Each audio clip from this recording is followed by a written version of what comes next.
تيجي تشوفي.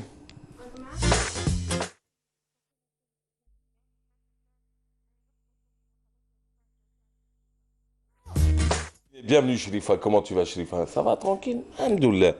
Il y a Samer aussi qui est à la caméra et Sissi. Sissi l'impératrice. Alors ce matin sur Canal, en ce dimanche, en tout cas c'est un plaisir de vous retrouver. Dimanche 5 mai, demain ou pas? Ramadan? Bah oui, c'est demain ou pas chez nous? C'est la question. Tiens, on aura sûrement la réponse d'ici ce soir. Mais ce qui est sûr, c'est qu'en attendant, pour ce numéro de ce dernier week-end hors Ramadan, on se retrouve en direct à partir du 21 boulevard des Martyrs. Et la météo ce matin, c'est avec qui? Eh ben, c'est avec elle. Bonjour Mina Abed. Bonjour. Amélioration ou pas? Cet après-midi, oui. Ouais, Oui, après-midi. petit Très peu. bien. Allez, sinon, ils vont défiler plutôt sur notre plateau. Ammar Boukaroun, il sera de retour. Il est expert foncier auprès des assurances. Avec lui, on avait parlé de la propriété ou de la copropriété. Comment organiser la copropriété? Quelles sont les lois qui régissent la copropriété? Comment mettre en place un règlement interne? Qui doit décider de quoi et de quand sur une copropriété? Ça se passe avec Ammar Boukaroun.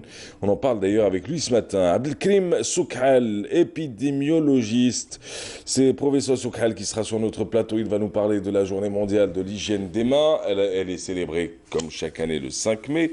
Mais ce qui est sûr, c'est que cette année, une conférence a eu lieu, une rencontre à l'INSP, l'Institut national de santé publique. On en parlera d'ailleurs avec cette fameuse journée mondiale de l'hygiène des mains avec professeur Soukhal. Sarah Samah, elle est directrice de l'unité régionale du transport des voyageurs, avec elle on va parler de la nouvelle ligne vers l'aéroport. Bah oui, vous le savez, elle a été inaugurée il y a quelques jours. C'est cette fameuse ligne qui vous amène directement à l'aéroport d'Alger. Bah, on en parle avec elle ce matin. Souhila Belash, représentante du ministère du Commerce, on va parler de la mise en place d'une application qui s'appelle Aswaq. Elle sert à quoi? Elle répond à quoi? Qui peut l'utiliser? Et dans quel but? Est-ce qu'elle régule les prix? Ou est-ce qu'elle nous donne en tout cas des références prix? On n'en sait rien, on va le découvrir avec elle tout à l'heure sur le plateau. Et puis on finit avec Myriam Oussaïd. Et Myriam, comme tous les dimanches matins, elle va parler d'une plante, de sa petite passion à elle. Et aujourd'hui, elle a choisi le laurier. Le 1er mai dernier, c'était la fête des travailleurs. On donne quoi pour la fête des travailleurs en général? Vous avez 3 secondes. J'ai oublié. C'est même pas la peine, j'ai oublié. Bah, Petite fleur là. muguet. Voilà, oui. Allez. C'est ça, Pas du muguet. du muguet. Voilà, tout simplement. C'est pas grave. Allez, je vous en offrirai bien une quand ça ira mieux financièrement. Oh là là. Une fleur, hein, pas un bouquet. Carrément. Un muguet. Eh ben dis donc. Voilà. Allez, sinon, quant à nous, vous passez la météo. Vous l'aurez compris. Avec Mobilis, suivez l'air du temps. Mobilis, partout, avec vous. Météo, Mina Abed, dimanche 5 mai, pluie pour commencer. Tout à fait, Mahrez, mesdames, mesdemoiselles, messieurs, bonjour et très bon réveil. Effectivement, on notera un petit peu de pluie en cette début de matinée, notamment sur le centre et l'est du pays. Ça va s'améliorer progressivement à partir de cet après-midi. Sur la partie ouest, on notera un petit peu de brume avec quelques nuages bas en matinée et puis un ciel plutôt dégagé, un peu nuageux. Sur la partie sud, le ciel restera voilé vers l'extrême sud, le Hogar, le Tassili, le Sahara oriental avec quelques orages et puis on notera un ciel passagèrement nuageux, notamment sur la Saoura, beaucoup de soleil sur le Nord Sahara, le Sahara central ou encore les oasis.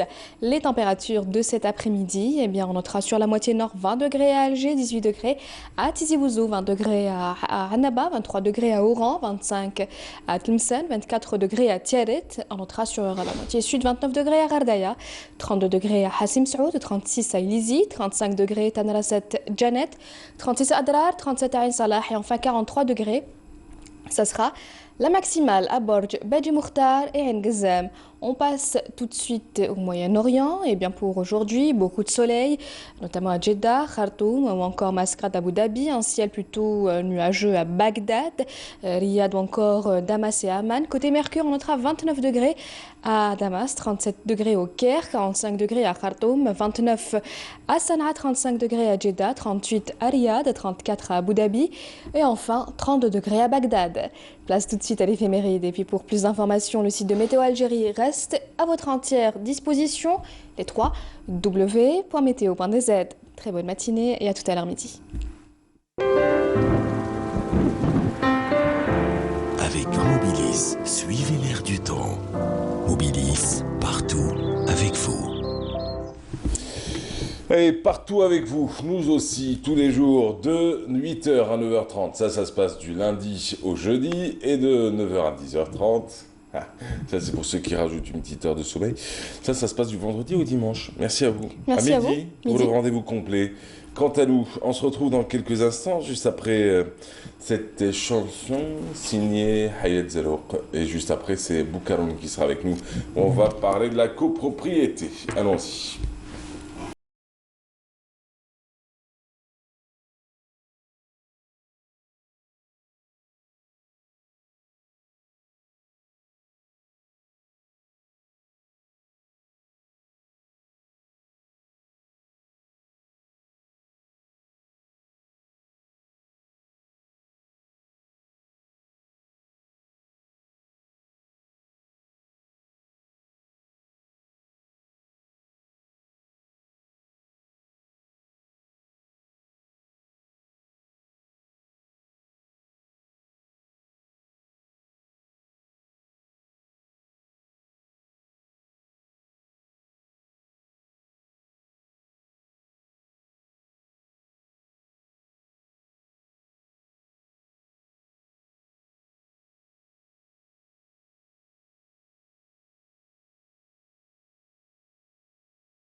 Voilà, Hayat Zerouk, excellente matinée. Ce matin, Ammar Boukaraoun, vous le connaissez, il a déjà participé avec nous dans cette émission à plusieurs reprises. Vous faites votre retour, Ammar Boukaraoun, vous êtes expert foncier auprès des assurances. On avait parlé de la copropriété, on avait parlé des lois qui régissent la copropriété, du règlement, comment le mettre en place, comment mettre en place ce qu'on appelait avant le syndic, également le responsable de tout cela. On va revenir un peu sur le bâti à présent. Bonjour Mahsou, d'abord merci encore pour l'invitation. Donc le bâti, on n'a pas terminé un peu sur le terrain. Je rappelle simplement rapidement deux mots. Allez-y. Le terrain, c'est l'aménagement du territoire, l'urbanisme. Donc vous avez l'expert géomètre, vous avez l'ingénieur géotechnicien qui s'occupe du sol et de la portance du sol. Donc il y a du monde, hein. Il y a beaucoup d'intervenants, beaucoup de spécialistes. Oui. Pour quel objectif? L'objectif, c'est, la finalité, c'est d'avoir ce qu'on appelle un droit de bâtir. Oui. Pour aller vers ce fameux bâti, il faut aller vers un droit. On vous donne un droit de bâtir, et ce droit de bâtir a des conséquences. Et ces conséquences-là, c'est surtout ce qu'on appelle la copropriété, ce qu'on appelle la construction individuelle, etc. Et surtout, la responsabilité vis-à-vis de l'environnement du bâti. Donc c'est ça le droit de bâtir. Et ce droit de bâtir, quand on vous donne un permis de construire, c'est-à-dire le maire qui a le pouvoir de vous donner ce permis de construire, Oui. il n'y a qu'une seule entité qui peut vous le reprendre. Qui est? La justice. D'accord. C'est-à-dire un droit ne peut être repris par l'exécutif. Il faut le savoir que le système, on revient à la Constitution, désolé, mais c'est comme ça, la Constitution, elle partage les pouvoirs en trois. Il y a l'exécutif, il y a le législatif et il y a le judiciaire. C'est cela. Voilà, donc quand l'exécutif vous donne un droit, il n'y a que le judiciaire qui peut vous le reprendre. Alors, tiens, vous avez parlé du terrain, on va s'arrêter dessus. Voilà. Il y a quelques jours, dans la rue, j'avais croisé un monsieur d'un certain âge, qui habite à El Biar. Je n'aurai pas plus de détails pour ne pas non plus étaler l'affaire à l'heure actuelle, je pense qu'elle suit son cours, mais il m'avait parlé d'un cas. Ce cas, c'est que ce monsieur a été envoyé pendant quelques années en mission en Arabie Saoudite. Donc il a travaillé pendant de longues années en Arabie Saoudite. Il avait une maison à El Biar qui datait de l'époque coloniale, qui disposait de l'ensemble des documents, les papiers, comme on dit, tous les papiers prouvant que cette maison a le droit d'exister, qu'elle est faite en toute légalité, que c'est la propriété d'un monsieur. Et il n'avait qu'une mère. Et cette mère-là venait de semaine en semaine. Et vous savez, avec la mère qui prend l'âge, donc les semaines s'allongent et se rallongent. Et du coup, ça devient une fois par mois et puis une fois tous les 2 mois. Et un jour, il y a une opération de démolition. Démolition de l'Bina al-Fawdawi. Oui. Pour reloger, bien évidemment, les personnes en question. Sauf que sa maison, elle part dans le lot. Oui. Quels sont ses droits aujourd'hui? Il me dit, j'ai pas cité le nom, j'ai pas cité l'adresse. Il me dit que, en ayant démoli, ils ont dit, nous avons fait erreur sur votre maison. Oh, ils ont reconnu ça. Hein. Ah, non, mais c'est ça qui est bien. Mais ils ne signent aucun papier. Et ils ne veulent lui donner aucun document prouvant qu'il y a eu une erreur. Le terrain lui appartient, ils n'ont pas pu y toucher. Lui, il dit que c'était une machination pour. Bon, après, la justice décidera elle-même. Mais dans un cas comme celui-ci... L'autre fois, on parlait d'aménagement. On a commencé, d'ailleurs tout à l'heure, j'ai rappelé l'aménagement, l'urbanisme. Et c'est toujours les mêmes, désolé de vous le dire, c'est les mêmes histoires. Je vous juste une petite parenthèse, permettez-moi juste, hein, excusez-moi, Clem Khalil, comme on dit, sauf que pour justifier leur acte, c'est-à-dire que sa maison a été rasée, que 98% de Bina al-Fawdawi a été retiré également, mais ils ont laissé un petit Bina al-Fawdawi à côté en disant on s'est trompé d'adresse. Voilà. Non, mais l'État est responsable dans ce qu'il fait. Et c'est toujours... je vais peut-être vous n'allez pas me croire aussi. Il n'y a, en dehors d'Alger Intramuros, il n'y a pas d'adresse. Là où vous habitez, ou disons à la périphérie, le facteur n'existe pas. C'est-à-dire déjà, il y a cette problématique. L'État, les pouvoirs publics ne savent pas ce qu'il y a sur leur responsabilité. Et je vais vous faire une confidence aussi, une information par rapport à ça. Sur la rue Belouizdad, il y a eu une démolition. Et ce que fait la mairie, je ne vais pas dire si c'est Belouizdad ou Sidi Mohamed, ce n'est pas important. C'est juste pour vous donner une idée On comment va dire, ça se passe. on va dire dans le secteur. Eh bien, figurez-vous qu'ils ont changé les numéros. Oh. Parce qu'ils considèrent que le fait que le bâtiment ait disparu, cela veut dire que le numéro disparaît. Mais le numéro ne disparaît pas. Mais vous imaginez les conséquences, quelqu'un qui habite, par exemple, plus loin, on lui change son numéro. Donc, tous ces documents doivent être changés. Alors que le numéro, c'est le numéro du lot. C'est cela. C'est le numéro du lot. Donc, c'est pour vous Et dire... on peut passer de 17 à 21, par exemple.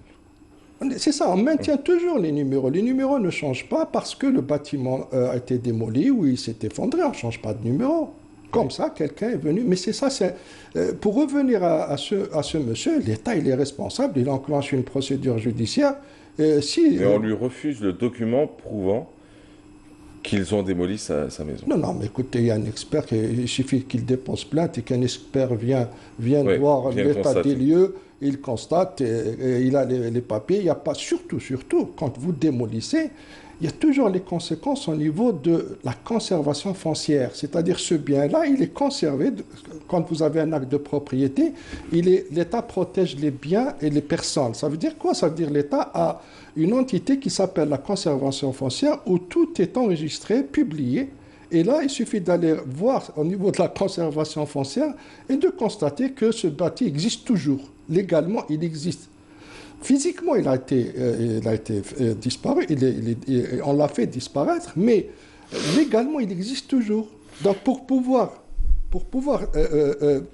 enlever de la conservation foncière ce bien qui est debout, il faut ce qu'on appelle un permis de démolir. Il faut absolument, comme on vous donne un permis de construire, on vous donne aussi un permis de démolir. Or, c'est clair, il s'agit de la wilaya. Cette wilaya, elle a la DUCH, et c'est la DUCH qui donne les permis de... Désolé, elle donne un avis. C'est le maire qui donne le permis de démolir et le permis de construire. Et ça aussi, j'ouvre rapidement une gabegie totale. Aujourd'hui, on se rend compte que la DUCH est devenue, c'est comme si c'était l'entité qui délivre les permis de construire. Non. La loi de 90-29 de 1990 précise vraiment, elle est très claire, que la DUCH, le rôle de la DUCH, c'est juste donner un avis. Pourquoi? Parce qu'il s'agit du ministère de l'Habitat. La DUCH est censée avoir l'information sur le développement du quartier ou de la région. Donc c'est juste un avis. Aujourd'hui, les maires malheureusement, ils signent. Ils ne font que signer le permis de construire. C'est tout. Cela. Voilà, par rapport à ce monsieur, il suffit qu'il enclenche une procédure judiciaire. La justice va faire appel à un expert judiciaire et il va faire son enquête. Il va un expert foncier? Il y a un expert, ils sont agréés par le ministère de la Justice. D'accord. Des experts, ils sont assermentés. En espérant qu'il ait regardé ce petit bout d'émission et qu'il fera ce qu'il faudra, mais c'était un cas assez triste que l'on croise dans la rue avec un cartable disant « je n'ai plus où dormir depuis des mois ». Et voici tous les documents prouvant et cet homme était prêt à montrer ces documents à qui voulait regarder. Hein. C'est-à-dire qu'il ne savait plus à qui donner... Moi, je lui donne, si je peux me permettre, un conseil, c'est d'aller voir l'expert qui est le plus proche de chez lui. Il va l'orienter parce qu'il faut... Je ne vais pas dire qu'il faut éviter les avocats, parce que chacun son métier. Nous, on est un peu à cheval entre le technique et le juridique. On sait comment les choses se présentent. Donc, il va l'aider, c'est clair, il va l'orienter. Et l'État va, je suis désolé de vous le dire, il va payer. On peut pas... Je vous donne un exemple. En Allemagne, à la Cologne, il y a une vieille dame qui est un peu le même cas. Tout autour, il y a des immeubles qui font D'ailleurs, quand on atterrit par avion, on a l'impression qu'ils sont juste à côté. Et donc, cette dame-là, elle a un rez-de-chaussée, juste une ancienne... personne n'a pu la faire déguerpir de là-bas. Même ici, même en Algérie, mais malheureusement, ce monsieur, il était absent, sinon, normalement, il aurait défendu ses droits le plus normal du monde. C'est son absence. Ce que je vous disais l'autre fois par rapport aux biens vacants. Les absents ont toujours tort. Hein. Je suis désolé. Donc, il faut défendre son bien. C'est bien. Donc, il faut être présent. Vous savez, l'État pouvait enclencher une procédure d'expropriation. Et ici, il aurait été absent. il n'aurait eu vraiment très peu de droits. Donc l'État a le droit d'exproprier en cas de besoin. Ouais. Donc il faut être présent, il faut un bien, ça se gère. Et quand ça se gère, il faut des sous. Et la façade, il faut s'inquiéter sur comment dire, les infiltrations d'eau. Il faut mettre un gardien, par exemple, qui soit présent, etc. Donc, ça, c'est sur la partie terrain. On revient au bâti cette fois-ci. Oui, donc ce fameux droit de bâtir vous donne des droits d'habiter, mais il vous donne aussi, il y a des obligations, surtout par rapport à la façade. Oui. Donc, dans le fameux permis de construire, il y a ce qu'on appelle le descriptif. Hein. Donc, il n'y a pas que les plans. Hein. Il y a le descriptif, et ce descriptif, il désigne exactement ce que vous allez faire comme peinture, comme couleur de la façade. Donc, les choses sont très claires. Si vous allez changer, on va vous dire, écoutez, ça c'est le maire, hein, il est supposé venir vous dire, écoutez, dans votre permis de construire, vous avez telle chose, et non pas telle chose. Mais ce qui est important, c'est quand vous aurez fini vos travaux, il y a ce qu'on appelle le certificat de conformité. C'est-à-dire, on vous donne un permis, mais ce permis-là une fois les travaux réalisés, vous devez réaliser conformément au plan. Et donc, il y a une commission qui passe, qui voit ce que vous avez réalisé conformément au plan. Et c'est des choses très importantes. Hein. Sans ce certificat de conformité, vous ne pouvez pas avoir d'acte de la construction. Donc, il y a, vous allez chez le notaire avec le permis de construire et la conformité, et le notaire rédige l'acte du bâti. Mais ça se passe comment actuellement? Est-ce que cette procédure est respectée? Non, on allait respecter. Parce que la finalité, c'est quoi? C'est d'aller vers la conservation foncière qui protège votre bien. Ouais. Sinon, vous ne pouvez pas louer, vous ne pouvez pas vendre, vous ne pouvez pas... plein de choses. Donc là, ça c'est respecté. Mais le problème, le souci, où est-ce qu'il est? Vraiment, il y a toujours des choses comme ça. C'est un peu, désolé de vous le dire, c'est patate terfait, ça. Il y a une chose qui, comme ça, de l'autre, il y a des choses comme ça. Donc, je vous dis... mais moi, j'aime bien patate terfait, ça. Oui, là, c'est triste de le dire, mais c'est comme ça. Supposons, n'importe qui, pour qu'il puisse construire, il faut du temps. Il faut du temps, donc il faut doucement un rez-de-chaussée, ensuite 10 ans après un étage, ensuite l'État étant absent, parce que l'État, on en a parlé l'autre fois. Mais il y a une obligation aujourd'hui de finaliser à partir de la délivrance et de l'obtention du permis de construire. Vous avez 3 ans devant vous, si je ne me trompe pas, vous pourrez me corriger si vous le souhaitez, pour finaliser votre... Mais écoutez, c'est ça, la réalité. On parlait l'autre fois de la réalité sociale. Vous ne pouvez pas venir comme ça, me dire 3 ans ou me dire 5 ans. Il y a une réalité.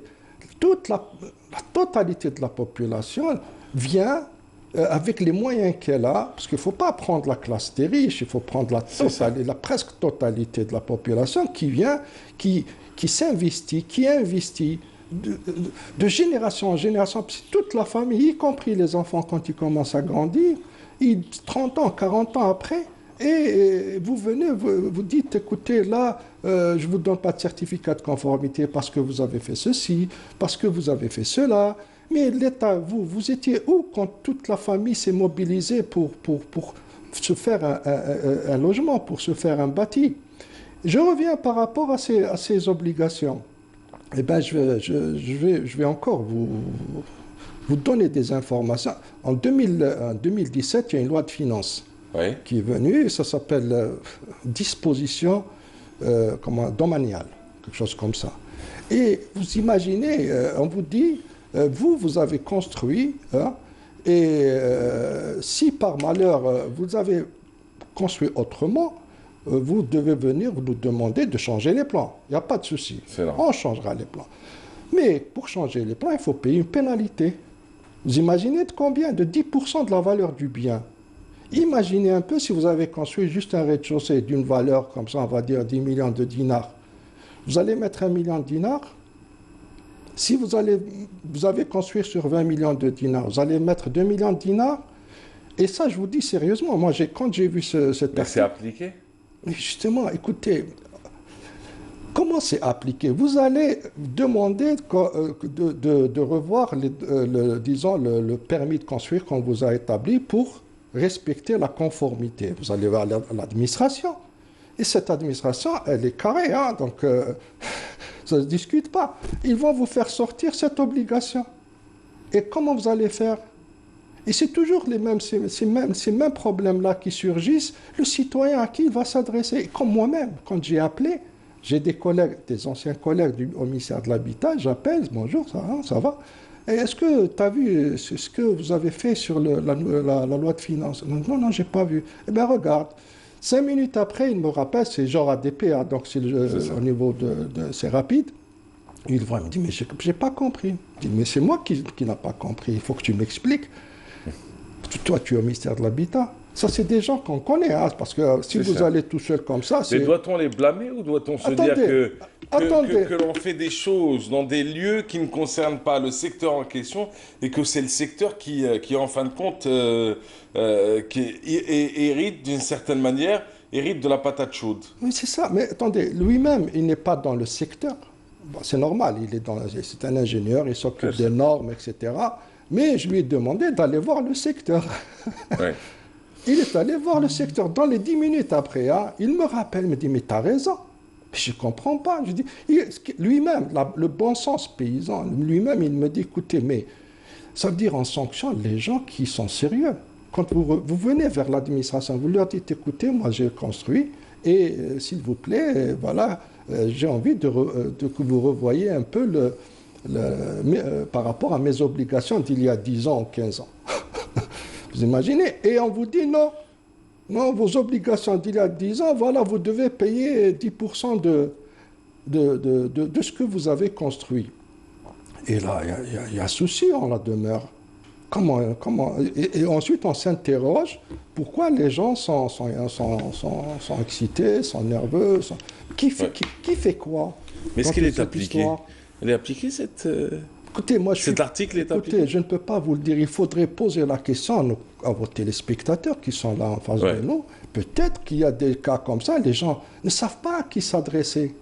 C'est ça le problème. On est un peu dans l'individualisme le plus total. On sait, surtout que c'est un peu trop technique. Trop technique, les gens ne savent pas comment ça se passe. On lui dit de payer, lui il panique, il ne sait pas, il va réunir, il a peur. Et nous-mêmes, on ne sait pas qui c'est qui est en train de faire tout ça. Et donc, qui fait les lois dans ce pays, surtout par rapport à la loi de finances? Moi, j'ai entendu dire, j'ai fait ma petite enquête là-dessus, pas au niveau du ministère de l'Habitat, c'est un autre ministère. J'ai mis le code de commerce et j'ai mis une nouvelle loi de finances. Ouais. Et je suis allé jusqu'au directeur de la réglementation, je lui ai posé la question, je lui ai dit, écoute, c'est quoi cette contradiction? Eh bien, vous savez quelle a été sa réponse? Il m'a dit, écoutez, nous, on ne sait pas. Comment ça, vous ne savez pas? C'est le ministère des Finances qui décide des lois de finances. Mais on ne vous consulte pas? Non, on ne nous consulte pas. On poursuivra. Oui. Ça va, vous, pendant Ramadan, vous supportez, tranquille? Moi, je peux venir à 5 h du matin. Ah, vous n'avez pas de problème. Du sahur Non, pas de souci. Ah, j'adore. Ah, moi, je suis à 5 h, j'ai pas de problème. Mais du sahur à l'émission, pas de souci. Non, pas de souci. Très bien. Les gens des chantiers, on est vaccinés, on est immunisés. Alors, de toute manière, je vais vous dire, je vais poser certaines questions et je reviendrai vers vous la semaine prochaine, si vous le permettez, avec ces mêmes questions sur l'histoire des 10%, sur la loi de finances, Mais il y a un fait important, vous avez dit quelque chose, mais sans aller jusqu'au bout. Sur les maires, vous avez dit que normalement, c'est eux qui ont l'autorité de signer des permis de construire, mais qu'aujourd'hui, ce ne sont que des signataires. C'est-à-dire, ils ne prennent plus la décision et tout vient de la wilaya. Je vous rappelle juste que certains cas ont montré que, alors que les maires sont élus et que les walis sont désignés, absolument, ont montré que dans certaines wilayas, des walis se sont permis de changer des maires. Je dis ça, je dis rien, et c'était au mois de février dernier. Et je pense que si vous cherchez un peu, vous saurez de quoi je parle exactement. Ben, s'il vous plaît, j'ai envie de dire deux mots, pas par rapport à ça, par rapport qui fait quoi? Le maire, il est souverain dans sa commune. On finit avec ça, allez-y. Voilà. Ce qui est important, dans toutes les villes du monde, j'ai fait ma petite enquête, il y a toujours ce qu'on appelle un ingénieur en chef, oui, qui s'occupe de toutes les choses techniques de la ville, de la ville. Vous avez, en effet, il y a le préfet, le wali, qui est l'autorité de l'État. Mais tout ce qui est aspect technique, ça ne relève pas de l'autorité du préfet. Le préfet ne sait pas. Le préfet, il est issu de l'École nationale d'administration. C'est ça. Et donc, l'absence, on avait à Alger, surtout à Alger, on avait ce qu'on appelle l'ingénieur en chef de la ville d'Alger. Oui. Et je peux vous donner son nom, j'espère qu'il est toujours en vie, c'est M. Boukiran. Boukiran, qui est le dernier ingénieur en chef à 1960, je pense 77. D'accord. Il y a eu ce qu'on appelle l'avènement du ministère de l'Habitat. Et c'est le ministère de l'Habitat qui a phagocyté tout le système qui existait auparavant. Parce qu'imaginez-vous, vous avez par exemple l'histoire de la butte des deux bassins à Benaknoun l'année passée. Tout Alger était bloqué parce qu'il y a eu un éclatement d'une grosse conduite, c'est vrai. Mais tout l'État algérien était là. Tout l'État. Le Wali, les ministres, c'est vrai qu'ils étaient là 24 heures durant. Mais est-ce que c'est leur rôle? Ouais. Où est les personnes qui sont censées gérer ce genre de problème? Et ça peut arriver. Et à la base, qui doit gérer ce problème? C'est l'ingénieur en chef. On parlait de l'affaissement du S de Benaknoun. Absolument. Ouais. Et c'est l'ingénieur en chef. On y reviendra la semaine prochaine. Merci, Monsieur Boukaraoun. C'était un plaisir de vous recevoir, Amar Boukaraoun, expert foncier, auprès des assurances. Et c'était... c'est très juste, ça. Mais c'était la politique spectacle. Tout le monde fait autour d'un trou. On sait très bien pourquoi aussi. Et puis on nous a comparé juste après au Japon en disant on a fait mieux que... Bon. Inquiétant, le monde dans lequel on vit. Allez, nous, on se retrouve dans quelques instants avec Abdelkrim Sokhal. Il est professeur en épidémiologie. Avec lui, la journée mondiale de l'hygiène des mains. On en parle juste après ce reportage, cette escapade avec Sabrina Khalifi dans une mosquée. C'est la mosquée de l'émir Abdelkader à ou de Constantine.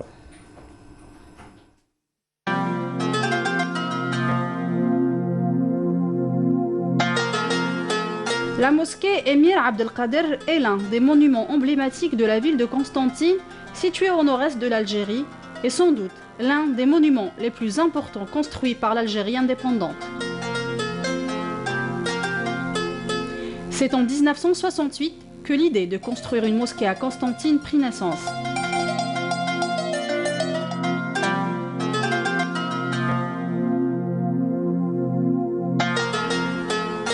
À l'origine, il ne s'agissait que d'une simple mosquée avec cette condition que les promoteurs désiraient un lieu de prière pouvant contenir 10 000 fidèles.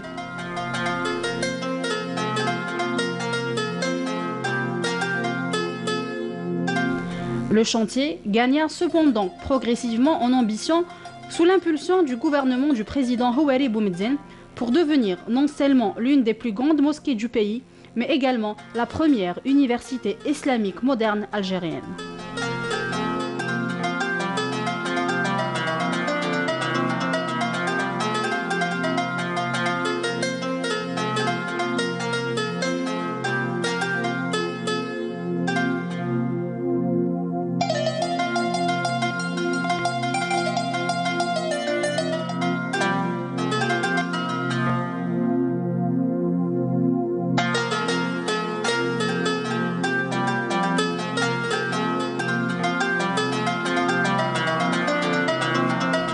L'ensemble a été inauguré en 1994.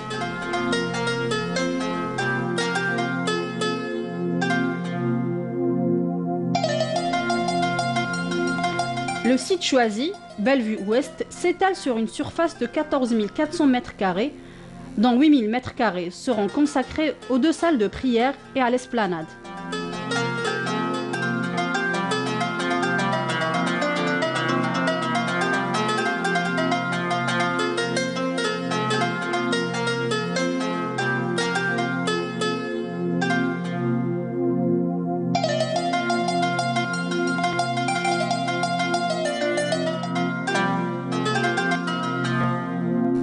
Les 2 salles pouvant accueillir jusqu'à 12 000 fidèles.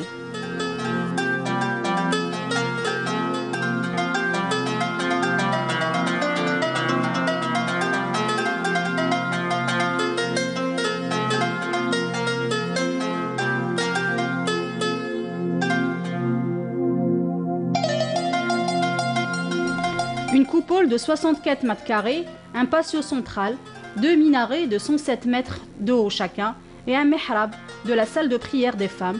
Le plan de la mosquée a été confié à l'architecte arabe Mustafa Moussa qui a déjà réalisé le Palais des Nations à Alger.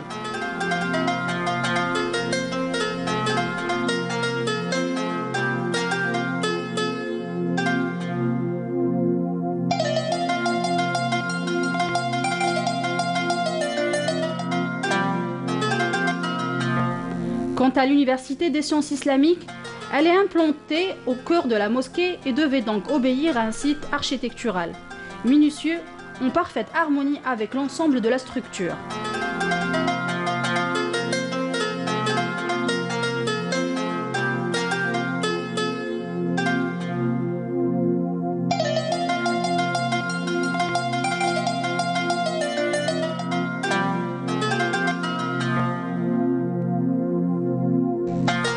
Le site s'étend sur une surface de 9000 m².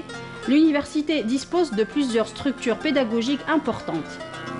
6 salles de cours d'une capacité de 30 places, 12 salles de cours d'une capacité de 50 places, 3 amphithéâtres de 700 places et un auditorium de 650 places.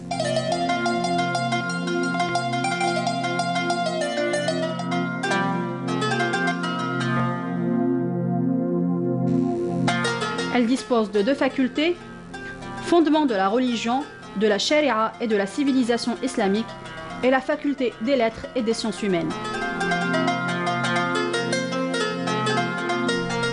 L'université Émir Abdelkader est la première du genre dans le pays conçue en même temps que la mosquée. Ce bel ensemble architectural est aujourd'hui l'un des monuments les plus importants et le plus visité de la ville. C'est ça. Voilà, c'était donc cette découverte signée Sabrina Khlifi. Enfin, découverte, cette visite guidée signée Sabrina Khlifi de la mosquée de l'Émir Abdelkader. Excellente matinée. Ce matin, on va parler volet santé. On a parlé de foncier il y a quelques instants avec Ammar Boukaraoun, qui est expert foncier auprès des assurances. On poursuivra d'ailleurs dès dimanche prochain. Et puis là, on va enchaîner avec le secteur de la santé. Aujourd'hui, c'est la journée mondiale de l'hygiène des mains. Ça peut paraître drôle pour certains. On avait découvert d'ailleurs cette journée il y a quelques années ici à la télévision. On en avait parlé, c'était assez étrange. On s'était dit comment une journée mondiale a été instaurée. Et pourtant, il y a tant de choses à dire là-dessus. Pour en parler, professeur Abdelkrim Sokhal, bienvenue à vous. Bonjour. Bienvenue sur le plateau. Alors, vous êtes épidémiologiste, vous avez été chef de service à l'hôpital de Bni Msous pendant de longues années, vous avez dirigé le service d'ailleurs pendant de très longues années. Alors, vous êtes à la retraite depuis 3 ans, mais comme on dit, quand on est médecin, c'est comme quand on est boxeur, on ne claque jamais les gants. Et ça tombe très bien. Parlons un peu de ces fameuses gants, l'hygiène des mains. Cette journée a été organisée hier à l'INSP, un jour avant. C'est cela. Ça correspondait à une célébration, un bon petit samedi. Ça s'est passé comment, professeur Sokhal? Juste après, on attaquera sur les vraies thématiques concernant l'hygiène. Bien sûr. D'abord, rappelez que l'Algérie s'est engagée auprès de l'OMS dans le cadre du défi mondial pour la sécurité des soins auprès des patients. C'est extrêmement important parce que ça, c'est l'orientation politique qu'on peut donner à toute notre action de prévention. Je précise et je persiste en disant que c'est une action de prévention essentielle, c'est une action de prévention de base. L'hygiène nous permet, par les actes que nous allons faire, d'empêcher l'apparition d'une affection, quelle qu'elle soit. Donc c'est un véritable acte de prévention primaire. Et c'est pour cette raison que, depuis déjà presque un siècle et demi, on sait très bien, depuis les travaux de Semmelweis, que les mains peuvent être à l'origine de contamination, voire de décès. Et c'était dans une clinique d'accouchement en Autriche, à Vienne, que Semmelweis avait constaté que les patientes, qui ne sont pas des malades, puisque c'est des personnes qui viennent tout simplement accoucher, pouvaient décéder suite à leur accouchement, lorsque cet accouchement était réalisé par des médecins ou des étudiants en médecine, alors qu'au niveau pour les accouchements un accouchement fait avec les sages-femmes, eh ben, les décès étaient moindres. Tout ça parce que ces médecins passaient par les salles d'autopsie et là, à ce niveau-là, leurs mains s'infectaient et puis et il pouvait déclencher des infections puerpérales qui étaient à l'origine du décès de leur patiente. Oui. En instituant tout simplement un lavage des mains avec de la chaux, à l'époque c'est tout ce qu'il y avait bien sûr, et bien il a réussi à faire diminuer vraiment de façon drastique le taux de décès dans ces maternités. C'était donc le premier départ, si vous voulez, pour l'hygiène des mains. Puis ensuite, il y a eu d'autres études, bien sûr. À quel moment on a pris conscience de l'importance de l'hygiène des mains dans le milieu hospitalier, dans le milieu de la santé? Alors, dans le milieu de la santé, il faut dire que c'est dans les années 70 aux États-Unis, lorsque les infections associées aux soins, les infections nosocomiales ont commencé à prendre de l'ampleur. C'est là où on s'est rendu compte que les mains pouvaient être à l'origine de ce qu'on appelle l'infection manuportée et que 50 à 60% des infections nosocomiales étaient liées justement à ces infections manuportées. Et en mettant en place un système de prévention donc basé en fait sur l'hygiène des mains, on a fait diminuer de façon drastique justement ces infections nosocomiales. Il faut dire que dans les années 70, lorsqu'une personne aux États-Unis entrait à l'hôpital et qu'elle contractait une infection, eh ben, croyez-moi, l'hôpital payait très cher. Il payait très cher parce que derrière chaque patient, il y avait plainte, avocat, et comme c'est l'hôpital qui était à l'origine de l'infection, donc il devait dédommager tout ce qu'il a fait. Maintenant, parlons du cas algérien, on en est où? Alors, le cas algérien, il faut dire que on peut dire qu'on est encore très basique, trop basique. Oui. Pourquoi? Pour une raison très simple, c'est parce que depuis 2016, il y a maintenant vraiment des directives nationales, officielles, pour tous les établissements de santé, qu'ils soient publics ou privés. Et l'hygiène des mains est la première fiche technique qui a été élaborée dans le cadre justement de ces directives nationales. Pourquoi l'hygiène des mains? Parce que, je vous dis encore une fois, c'est notre instrument de travail. Oui. Si notre instrument de travail est contaminé, nos patients seront contaminés. C'est cela. Et le problème le plus important, c'est que l'hygiène des mains, en fait, elle se décline en au moins deux étapes dites fondamentales. Pour faire de l'hygiène des mains, il faut d'abord se laver les mains. Se laver les mains, c'est la première des choses qu'il faut faire, c'est-à-dire enlever les salissures et diminuer un petit peu le portage des germes. Il faut savoir qu'une main est toujours infectée. Elle est toujours infectée. Et c'est pour ça que le lavage des mains, qui est la première étape, va consister tout simplement à enlever les salissures. D'accord. Dans la deuxième étape... Donc, se lave-t-on assez les mains dans le milieu de la santé ici en Algérie? Je pourrais dire non. Non, d'accord, très bien. Ça ne se fait pas comme ça doit se faire selon des protocoles. Alors pour l'hygiène des mains, grosso modo, on peut dire que ça repose sur un triptyque. Oui. Un triptyque, au plan mémotechnique, on l'appelle le PLM, et on peut désigner qu'il y a 3 PLM qui doivent être intriqués, complètement intriqués et soudés entre eux. Le premier PLM, c'est quoi? Pour de l'hygiène des mains, il nous faut obligatoirement, je dis bien il nous faut obligatoirement, un poste de lavage des mains. Oui. Le poste de lavage des mains, c'est pas n'importe quoi. C'est d'abord un lavabo. Oui. C'est pas évident. Il faut aussi un robinet. Et encore un robinet mitigeur. Pourquoi? Parce qu'il faut de l'eau chaude et de l'eau froide. Pour se laver les mains, il faut de l'eau tiède. C'est pas l'eau froide qu'on se lave. Il faut de l'eau tiède. Comme pour la vaisselle d'ailleurs. Oui. Quand on veut vraiment laver la vaisselle, on prend de l'eau chaude. Sinon, ça ne se lave pas. Il faut dégraisser bien. Alors, premièrement, donc, oui, il faut d'abord un litière. Je ne parle pas de l'eau, c'est tout à fait normal, mais cette eau doit être une eau bactériologiquement maîtrisée. Oui. Parce que si on se lave avec de l'eau d'égout, ça ne peut pas marcher, ce n'est pas possible. Exact. Il faut bien. Donc, c'est la troisième condition. Ensuite, il me faut un distributeur de savon liquide. Je répète, un distributeur de savon liquide. Savon liquide à usage fréquent. Je parle du milieu de soins. C'est cela. Pourquoi? Parce qu'on doit se laver plusieurs fois et ce n'est pas avec n'importe quel savon.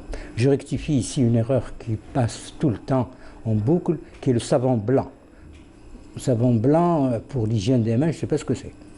Ça n'existe pas. Le savon blanc est Il n'y a pas de savon noir, il y a de bleu rouge, il n'y a rien. C'est ça. Non, il n'existe pas. C'est le savon liquide, c'est le savon en morceaux et absolument proscrit dans l'hygiène des mains. Il est strictement interdit d'utiliser pour une raison très simple, c'est que ce morceau de savon va s'infecter très rapidement. C'est ça. Puisque si chacun vient mettre ses microbes dessus, à la fin de la journée, ce savon deviendra un vrai milieu de culture. C'est ça. Ensuite, après le savon, ce distributeur de savon liquide, il me faut ensuite me laver les mains selon un protocole, comme on vient de le voir sur les différentes affiches, enfin, sur les. C'est ça, c'est ce qu'on est en train de voir d'ailleurs. Qui sont dans les directives nationales, en fait, sur l'hygiène en milieu de soins. Donc, selon ce premier PLM, je vous dis, donc poste de lavage des mains, distribué, et surtout, un distributeur d'essuie-mains à usage unique. On ne peut pas s'essuyer les mains avec une serviette. Non, que tout le monde utilise. On peut avoir sa propre serviette, d'accord, mais pas avec une serviette à usage multiple. Donc, il faut du papier, essuie-mains à usage unique pour pouvoir sécher ses mains, pour ne jamais laisser ses mains humides, parce qu'une main humide va permettre la prolifération des germes. Donc, on va contaminer la main. Ensuite, avec cet essuie-mains à usage unique, on doit refermer le robinet. Sinon, on va reprendre tous les germes qu'on a mis au départ. Et ensuite, cet essuie-mains est à ce moment-là mis dans une poubelle, puisqu'il contient beaucoup de germes et ça devient un déchet à risque infectieux. Donc, vous voyez très bien que tout ce protocole, s'il n'est pas suivi, ça ne peut pas marcher. Alors ça, c'est le premier PLM, il me faut un post-lavage des mains. Deuxième PLM, il me faut aussi des produits aux normes pour mon lavage des mains. Comme je viens de le dire, il faut du savon liquide à usage fréquent. Parce que si je prends un savon où il y a une acidité à l'intérieur, il va me brûler mes mains. S'il est trop basique, il va me brûler les mains. Et si je me brûle les mains, ma peau sera une possibilité d'avoir à ce moment-là un foyer de contamination. C'est ça. Je dois préciser, qu'au milieu de soins, d'ailleurs comme tout le temps, lorsque on aborde le problème du lavage des mains en milieu de soins, tolérance bisous, zéro. Tolérance, pas de bisous. Zéro, ça veut dire quoi? Bijoux. Bijoux. Pas de bijoux. Ah, bijoux. Pas de bijoux. Même l'alliance. Bijoux. Tolérance zéro. D'accord. Pourquoi? Pour une raison très simple, c'est que... On parle en milieu de la santé, hein, en milieu hospitalier, en milieu... Non, quand on veut... Là où on pratique des gestes de la santé. Quand on s'occupe de quelqu'un. Vous savez, une hospitalisation à domicile, c'est cela, a besoin de mains propres aussi. Parce que c'est des personnes quand même malades. Et là aussi, une circoncision, c'est un acte chirurgical. Et là aussi, il faut de l'hygiène des mains avant. Donc, quand on se lave les mains... c'est un gros dossier. Voilà, c'est un gros dossier. Vous avez tout de suite saisi que l'importance des mains d'abord. Donc, quand je dis tolérance bijoux zéro, c'est-à-dire qu'on ne doit rien avoir, ni montre, ni alliance, ni... pour le travail, dans le cadre du travail. Donc, on enlève ces bijoux, on se lave les mains. Alors, bien sûr, pas de fausses dents, pas de vernis, rien du tout sur les mains, c'est-à-dire on doit déshabiller la main pour qu'elle soit complètement nue, pour qu'on puisse la laver comme il faut. Alors, le deuxième, donc, je vous dis, il faut des produits qui soient aux normes, des produits aux normes pour le lavage des mains. Et enfin, il me faut aussi appliquer, le troisième PLM, un protocole donc, pour le lavage des mains. Le protocole, ça veut dire c'est quoi? C'est les gestes. C'est-à-dire les différentes étapes. Il y a 6 étapes. Ça, c'est pour le lavage. Après le lavage des mains, les mains deviennent propres. Et là, à ce moment-là, on aborde la deuxième action qui est la désinfection des mains. Parce qu'on ne peut désinfecter que ce qui est propre. Ah, c'est-à-dire qu'il faut les nettoyer pour ensuite les désinfecter. On ne peut pas désinfecter des mains sales, ça n'existe pas, c'est pas possible. Parce que notre produit désinfectant va se mélanger à la saleté et on aura à ce moment-là, on va inhiber toute l'action de ce désinfectant puisqu'il va se mélanger avec d'autres produits. Je rappelle tout de suite, là, puisqu'on est en direct dans tous les foyers, s'il vous plaît, l'utilisation de la javel, qui est un excellent désinfectant, la javel ne doit être mélangée à rien du tout, à aucun produit. Absolument pas. Si vous mettez n'importe quoi dans de la javel, vous allez dénaturer, vous allez décomposer la composition en fait, chimique de la javel, et cette javel devient inopérante, elle ne désinfectera rien. Je vous signale que la javel, sa première utilisation dans une maison, c'est dans les toilettes, parce qu'elle va désinfecter les toilettes, parce que c'est là où il y a la plus forte concentration de germes et de microbes, j'allais dire, du corps humain. C'est là-dedans. Et donc les toilettes sont les lieux de contamination. Et dans les toilettes publiques, je ne vous dis pas, parce que là, c'est la catastrophe au plan microbiologique. Et c'est pour cette raison que l'hygiène des mains est capitale, parce qu'une main passe n'importe où et elle se contamine. Peut-on se désinfecter en cas de... Alors, avec de l'eau de Javel? Absolument pas. Ah oui, absolument pas, parce que ma peau ne résistera jamais. Si vous mettez de l'eau même de Javel, en cas de nécessité extrême, non, il n'y a pas je ne retrouve pas les produits. Je profite de l'occasion qui m'est donnée pour dire qu'il n'y a pas de prévention en urgence. L'urgence en prévention n'existe pas. La prévention, c'est avant. On fait tout avant. L'urgence, c'est lorsqu'on est face à la maladie. Si on est face à la maladie, ça devient une urgence de prise en charge. Mais la prévention ne peut pas être urgente. La prévention, c'est quelque chose qui se fait avant pour ne pas déclencher l'urgence. Vous savez très bien qu'on vit dans un pays où on fait dans le curatif plus que dans la prévention. Ça, vous en aviez parlé d'ailleurs en coulisses. Et ça, on le dit depuis des années ici. Et c'est pour ça que j'insiste sur cette notion extrêmement importante. Alors la désinfection, là aussi, il faut un distributeur pour les produits de désinfection. Donc c'est ça mon poste de lavage des mains. Deuxièmement, il me faut un produit aux normes, des produits vraiment désinfectants. Il y a des normes pour cela, des normes de bactéricidie, de virucidie, de lévurucidie, de fongicidie. Donc ils doivent détruire un certain nombre de germes que j'ai sur les mains.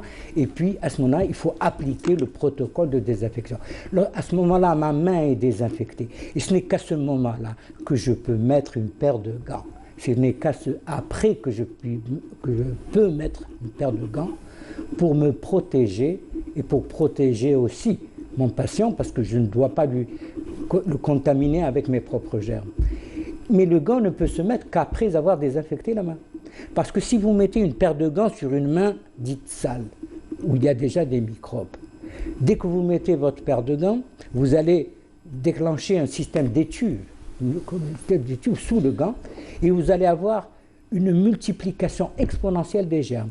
Sachant que 1 million de germes peut vous donner 1 milliard de germes quelques heures après. Et c'est quelque chose d'absolument fantastique de mettre une paire de gants sur une main sale pleine de microbes, parce qu'à ce moment-là, vous avez une infection de la main qui va se démultiplier. Professeur Sokhal, merci d'avoir été avec nous. Je sais qu'il y aurait tant de choses à dire sur l'hygiène des mains. Vous êtes chez vous, vous connaissez l'adresse, vous revenez quand vous voulez. On est juste un peu pris par le temps et par le nombre d'invités aujourd'hui. En tout cas, c'était un plaisir de vous recevoir. On rappelle que c'est la journée mondiale de l'hygiène des mains. Vous rappelez l'importance de se laver les mains. Vous avez parlé du cas... Partout et pour tous d'ailleurs. On a parlé du choléra, c'était le sujet tabou de l'ancien ministre de la Santé. Alors, c'est fou parce qu'en moins d'une année, on en a eu 2. C'était la com la plus ratée de l'histoire du ministère de la Santé. On n'a rien expliqué, on n'a rien dit, on a juste dit qu'on a eu tel émettre. Et ça, vous le dites, ça peut être issu de c'est un indicateur. C'est un indicateur comme quoi le niveau d'hygiène est très bas et que dans ce cas précis, il y a eu une contamination interpersonnelle, familiale, et la main y a été pour beaucoup. C'est cela. Et vous dites il ne manquerait plus que la peste si on fait trop dans le curatif. Et ça, c'est vrai. On aura l'occasion d'en parler. Ce sera en tout cas avec joie avec vous, professeur Sokhal. Quant à nous, Saïda Mayouf nous emmène découvrir le nouvel aérogare de l'aéroport international d'Alger. On se retrouve juste après pour en parler d'ailleurs. Nouvel aérogare de l'aéroport international d'Alger Houari Boumediene.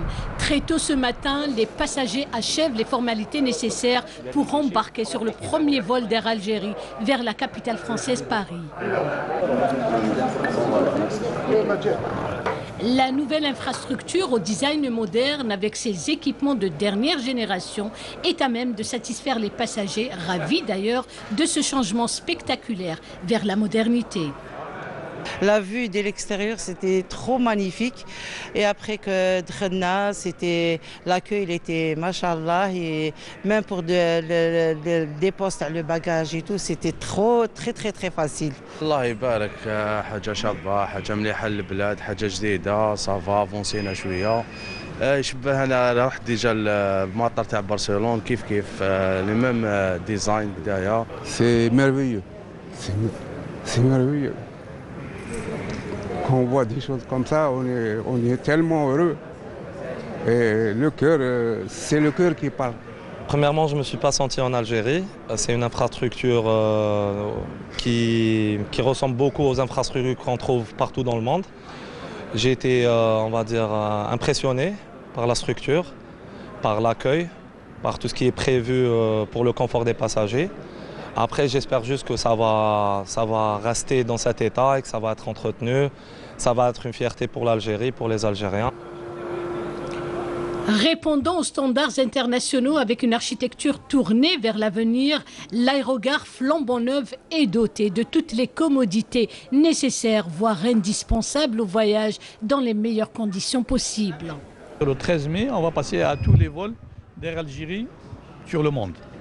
Par la suite, on va ramener les autres compagnies, bien sûr, au niveau de l'aérogare. Donc on a choisi de faire le transfert progressivement pour éviter que nous ayons des problèmes, puisqu'on n'a pas de contraintes particulières pour obliger à faire le trafic, basculer tout le trafic d'un coup. Donc c'est une aérogare de 200 000 m². On peut traiter jusqu'à 10 millions de passagers par an. Elle est équipée des derniers équipements dernière génération. Tous les équipements sont de dernière génération. Nous avons 54 ascenseurs, 25 escaliers mécaniques. Sans compter, nous avons 9 tapis roulants. C'est la première fois que ça rentre en Algérie. Donc les scanners, c'est des scanners de dernière génération, les meilleurs, les premiers scanners au monde, parmi les premiers qu'on a mis en place pour assurer la sécurité des vols. C'est un projet que tout le monde attendait. Nous sommes très contents. Avec cette mise en service, Air Algérie est ainsi la première compagnie à exploiter cette nouvelle aérogare avec en premier lieu des vols destinés à Paris. Sur le plan opérationnel, nous allons commencer avec les vols de Paris pendant la première semaine. Le prochain lundi, donc la deuxième semaine, ça sera les vols vers la France. Et la troisième semaine, ça sera toute l'activité internationale qui sera transférée à la nouvelle aérogare. Maintenant, sur le plan purement commercial, certainement que cette nouvelle acquisition va nous permettre d'améliorer la qualité de service offerte à nos passagers. D'énormes efforts humains et matériels ont été consentis pour l'aboutissement à une telle réalisation de taille, fierté de l'Algérie, afin que le voyage soit réellement tout plaisir, tout confort. Et l'avion qui a décollé était un ATR. Voilà, c'est un tout autre type d'avion. Alors, excellente matinée ce matin avec nous sur le plateau. Sarah Semah, bonjour. Bonjour. Vous êtes directrice de l'unité régionale de transport, du transport voyageur au sein de la SNTF, Société Nationale de Transport. Transport ferroviaire. Eh bien, très bien. Vous êtes ici sur ce plateau. En tout cas, ce qui vous concerne, c'est la wilaya d'Alger. Heureux événement ces derniers jours. C'est la région d'Alger, c'est la région ferroviaire d'Alger. Qui inclut Boumerdes. Oui, Boumerdes, Bidjaya, Bébé, Al-Borj, Pareri, Jemstila. Ah, ça, c'est la région d'Alger. Et compris Chlaf. BBA fait partie. D'accord. Voilà. Donc, c'est l'étendue du territoire que vous avez. Voilà, exactement. Très bien. Ce qui doit être un grand territoire, vous allez l'expliquer de façon de quoi il est composé. Alors, on vit un heureux événement pour la capitale, du moins aujourd'hui, depuis quelques jours, avec le lancement de cette nouvelle gare ferroviaire à l'aéroport d'Alger. Alors l'aéroport d'Alger qui est doté de cette gare ferroviaire qui permettra une meilleure accessibilité, qui permettra une meilleure mobilité aussi des voyageurs. Une gare qui relie donc l'aéroport à la gare Ara, seulement Ara oui, seulement Ara. On peut assurer, il y a d'autres correspondances sur les trains grandes lignes en allant vers l'Est ou Ouest, y compris les trains régionaux et les trains de banlieue également. D'accord, on parle, bien évidemment, on parle d'un train électrique. Train électrique, exactement. Parce que beaucoup ont fait l'amalgame entre le métro d'Alger et la SNTF, et en fin de compte, ça relève de la SNTF. De la SNTF. Oui. Exactement. Donc la SNTF a mis en exploitation commerciale la nouvelle gare et la mise en service également des dessertes reliant Ara aéroport, en passant par Babzouar, avec un délai de parcours de 20 minutes, avec une fréquentation des trains d'1 heure de 5h à 21h à partir de la gare d'Aga et de 5h30 jusqu'à 21h35 de la nouvelle gare d'aéroport. Un passage par heure, qu'on soit bien d'accord. Vous dites de 5h du matin à 21h. Vous faites quoi des vols qui dépassent les minuit? Bon, on commence par... Ah, c'est le début? C'est le début. Après, on verra selon la demande. S'il y a une forte demande sur les trains de nuit, on mettra en circulation des trains de minuit jusqu'à 3h du matin. On verra selon on s'adaptera selon les vols. Comment s'organise la gare ferroviaire de l'aéroport? C'est quelque chose de nouveau pour nous? Non, c'est une très très belle gare qui s'étend sur 3 niveaux. Vous avez le premier niveau qui se trouve au niveau du souterrain, qui comprend uniquement les quais et quelques bureaux techniques. Et vous avez deuxième niveau qui est en surface, qui comprend les guichets et bureau de renseignement. Et vous avez le troisième niveau qui se trouve au premier niveau, consacré uniquement à la restauration et cafétéria, qui sera exploité par notre filiale, Rail Service, et qui sera ouvert juste après Ramadan, le premier jour de l'Aïd, Inch'Allah. Hasna Zouberi nous emmène à la découverte de cette nouvelle station, de cette nouvelle ligne vers l'aéroport. Elle est signée la SNTF. On se retrouve juste après. La nouvelle gare ferroviaire est enfin prête. Elle s'étend sur 3 niveaux. Le premier souterrain comprend les quais, un deuxième en surface comprend les guichets, alors que le troisième est consacré à la restauration.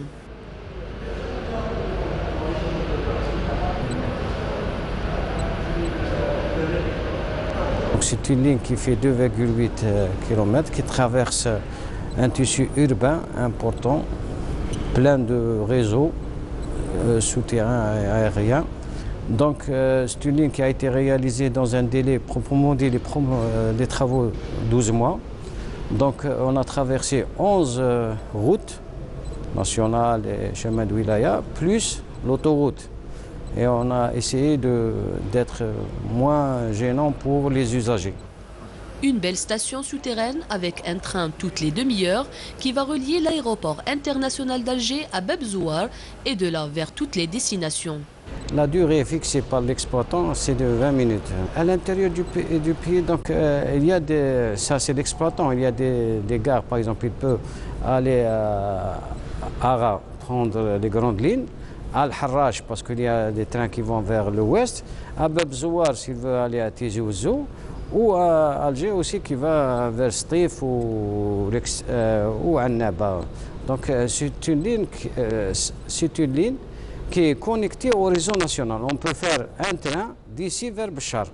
Enfin, les voyageurs vont pouvoir se déplacer rapidement et éviter les gros bouchons de la route. اليوم جيت بور فوار يعني هاد لاكار فيروفيار باش نشوف يعني اسكو كاين ان تران ديريكتومون لأورون ودرت لقيته عاد يكون يسهل عليا بزاف امور سي ميو كو ديبلاسي لي طاكسي ولا تو السونتر فيل سيرتو دركا لونكومبرومون ومام دي فوا تاني هنايا لي طاكسيور يعني شويه غاليين باش يهودوك السونتر فيل ولا سي اون بون نوفيل. Et bon, pour moi je travaille au Rhin et donc je peux dire que la modernisation du pays, de l'Algérie, c'est toujours une bonne nouvelle. C'est une gare donc, qui est située entre les deux terminaux, le terminal donc, international et le terminal national. À peu près, nous avons 300 mètres entre les deux terminaux. Le nombre donc, de trains qui va circuler, il y aura suffisamment de trains pour permettre d'absorber un petit peu la demande. On a prévu 1 million de voyageurs sur un flux de 8 millions de voyageurs au niveau de l'aéroport. Cette nouvelle ligne ferroviaire de l'aéroport sera renforcée par une ligne de métro prévue en 2020. 2020, votre train disparaîtra pour laisser place à un métro?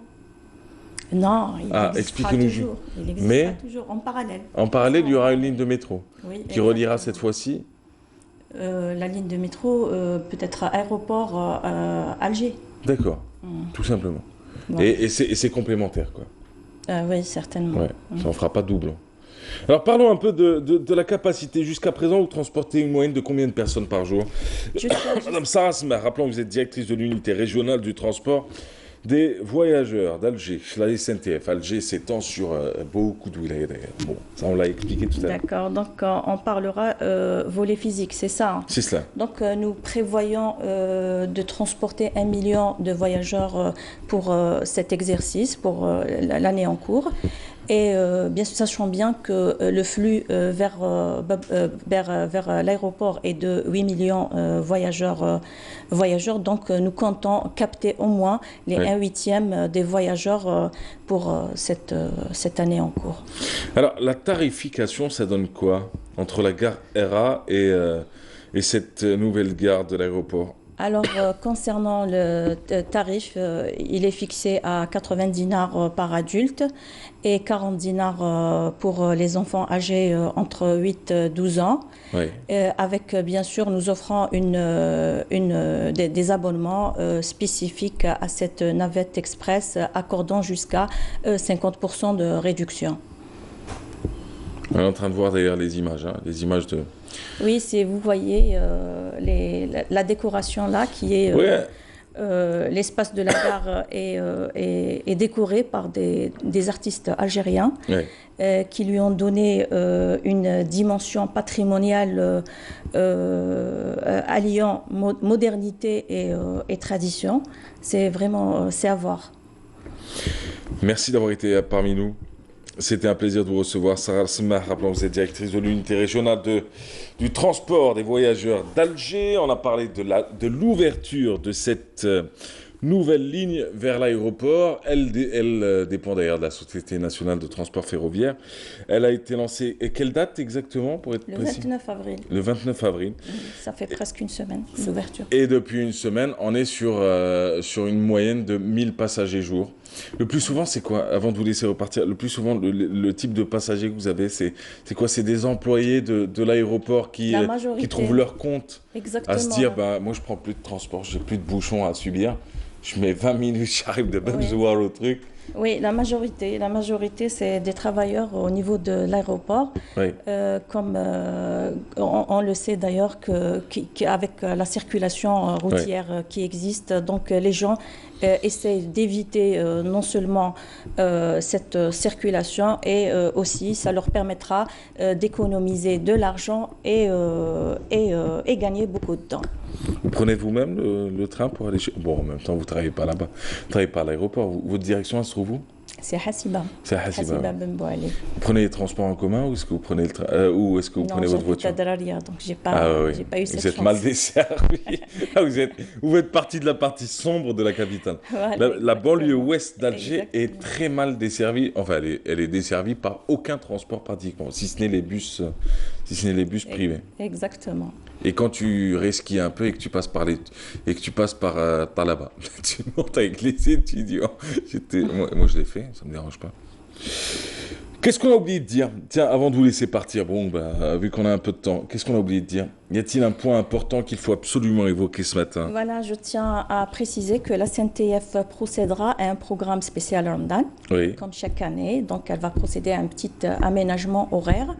Et concernant cette navette express, donc, nous maintenons les mêmes circulations, mis à part quelques dessertes qui coïncident avec la rupture du jeûne. Oui, et à ce moment-là, qu'est-ce qu'on fait? Ça va reprendre juste après la rupture du jeûne, c'est-à-dire le premier train qui sera programmé à 21h05. Voilà, en allant vers l'aéroport et de l'aéroport à 21h35. Tout simplement. Merci Sarah Smer. Merci à vous d'avoir été parmi nous, madame. Rappelons que vous êtes directrice de l'unité régionale du transport des voyageurs qui s'étend d'Alger à Porjbar et Rej, d'Alger à Chlef, qui inclut Blida, Boumerdins, Béjaïa et d'autres villes. Et on vous souhaite encore plein de succès et plein de bonnes solutions pour les usagers et la population qui prend le train. Moi, j'ai pris le train quand j'étais jeune. Je partais à Béjaïa en train. Je partais jusqu'à Béjaïa. Comme quoi. C'est la ligne la plus fréquentée. Oui. Toujours? Oui, toujours. Les trains ont changé un peu? Oui. Les wagons? Rame réhabilitée. C'est la nouvelle rame réhabilitée. D'accord. Et prochainement, elle sera dotée par un Coradia. Ah oui? Oui, prochainement. Je serai dans le j'allais dire dans le vol inaugural. Je viendrai avec joie. J'ai pris le train quand j'étais jeune, mais à mon époque, c'était le train. C'était le train ensemble. Oui, en inox. Mais c'était l'époque. Hein. Il y avait pas, je veux dire, vous alliez en Chine, vous aviez le même train de toute manière. Et depuis, j'ai plus jamais repris. Je me suis dit un jour, je vais le reprendre. Alors, on met combien de temps d'Alger à Béjaïa en train? 3 heures. On met 3 heures. 3 heures de moins trajet. qu'en voiture. Beaucoup moins. Combien de départs par jour? Bon, je vous demanderai pas le programme par cœur, mais... Un 7h30 du matin et l'autre à 14h30 l'après-midi. Voilà. Comme quoi. La prochaine fois, je pars en train. Merci, madame. Merci d'avoir été là. Allez, quant à nous, on se retrouve dans quelques instants. Elle s'appelle Souhila Belash. Elle représente le ministère du Commerce sur le plateau de la matinale. Elle va nous parler de la mise en place d'une application qui s'appelle Aswaq. Aswaq. Pourquoi Aswaq? Ça va servir qui? Quoi? Comment? Elle est développée par qui cette application? On va en parler avec elle. Elle sera accompagnée d'ailleurs de Myriam Oussaïd. Elle, c'est l'équipe du dimanche avec elle on va parler de laurier. Mais juste avant, on va d'ailleurs revenir sur les marchés de proximité. Cette fois-ci, escale à Tlemcen, où c'est Amel Bouarba qui nous en parle. Ramadan et les marchés de proximité, c'est parti avec elle. Voici l'un des 4 marchés de proximité qui vient d'ouvrir à Tlemcen spécialement pour le mois de Ramadan. Destinés aux ménages à faible revenu, ces espaces commerciaux proposent des produits en tout genre. Les prix sont abordables à la portée de tous. Une bonne nouvelle, d'autant que le pouvoir d'achat des Algériens ne cesse de s'éroder. Les prix sont raisonnables et à la portée des petites bourses. Franchement, les prix sont vraiment abordables. Il y a beaucoup de réductions, on veut arranger le client, mais nous souhaitons que nous aussi, on bénéficie de facilités pour que ça se répercute sur les prix. Une louable initiative qui vise à améliorer le pouvoir d'achat des petites bourses durant le mois béni.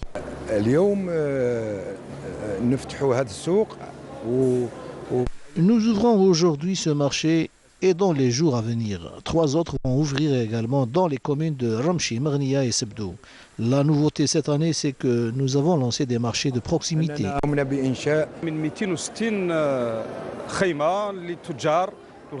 Nous avons mis en place plus de 260 khaymas au profit des commerçants qui proposent des produits de large consommation avec des prix à la portée de tous. Ce genre d'initiative mérite certainement d'être généralisée.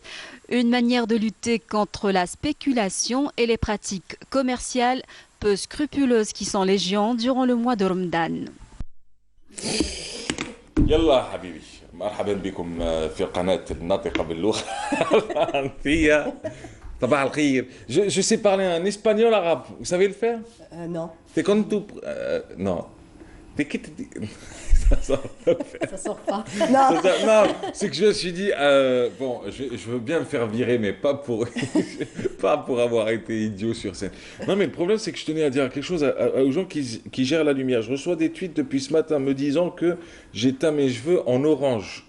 Alors, je tiens à leur dire que j'ai jamais teint mes cheveux de ma vie. Ah, je confirme, ils sont pas teints. Et que la lumière donne un reflet un peu orangeâtre, c'est parce que je suis peut-être un peu rougi, tout simplement. Et que j'ai bronzé.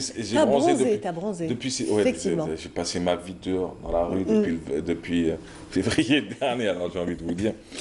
Madame, bonjour, comment allez-vous? Elle s'appelle Souhila Belash. Belash, oui. Belash. Oui. Eh bien, très bien. Le A, si vous voulez. La première lettre. Comment allez-vous? Ça va, oui, ça va. Vous êtes conseillère auprès du ministre du Commerce. Oui, c'est ça. Vous travaillez au sein du ministère du Commerce, forcément, ça va ensemble. Avec vous, on va parler de la mise en place d'une application, Aswaq. Ah, yes. Yes, of course. Oui, moi j'avais parlé espagnol, mais je ne le maîtrisais pas, mais elle parlait anglais, mais elle le maîtrise. Bonjour. Bonjour. Ça va? Le laurier, pourquoi? Ah, ben parce que c'est Ramadan. Oui. On va utiliser beaucoup d'épices, beaucoup d'herbes aromatiques. Donc voilà. J'ai ramené Ramadan un jour avant. Alors, du coup, demain ou après-demain, selon vous? On verra ce soir. Non, mais ne dites pas que vous allez vous croyez encore dans... non, mais je... la fameuse qada.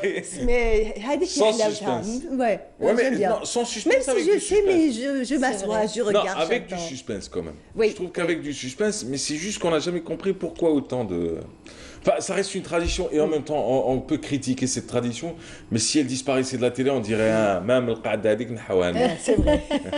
Alors que t'as envie de dire au vieux avec comment tu peux voir ton truc avec un triple foyer, tu vois le hilal. Mais en tout cas, vous avez raison, c'est une tradition, on a envie de la voir. Alors, Madame Souhila Abelache, vous travaillez au ministère du Commerce. Aujourd'hui, vous allez nous présenter Aswaq. Qu'est-ce qu'Aswaq? Alors, Aswaq, c'est une application mobile.